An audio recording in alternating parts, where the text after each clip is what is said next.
Mamax! Mamax! Kamusta ikaw dyan, Mamax? Ayan ang bahay kubo ni Mamax, guys. Kasi, kaya namin ginawa yan. Ayan, yun yung pintuan.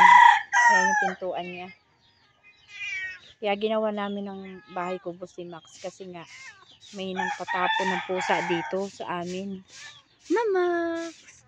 Kawawa naman kung may tatapon lang si Max. Kasi, diba, dumarating yung time na ang pusa ay nanliligaw din. Naghahanap na mapapangasawa. Tulad ngayon, gusto na niya mag-asawa. Eh di dito na lang siya sa sa likod. Yan ang kanyang kubo. Yan ang higaan niya. Yan.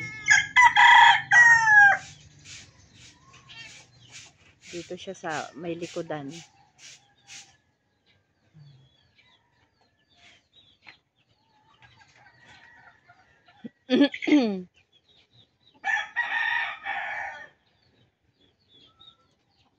Mamax. Max.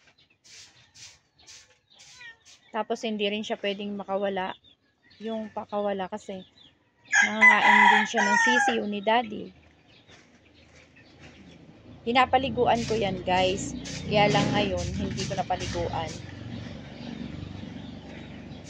Kaya ganyan ang kulay niya kasi dito siya naglalaro sa lapag.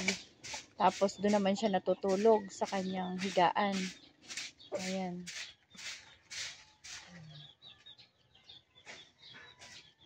Si Moni nakawala. Ayun yung tali ni Moni, nakawala siya.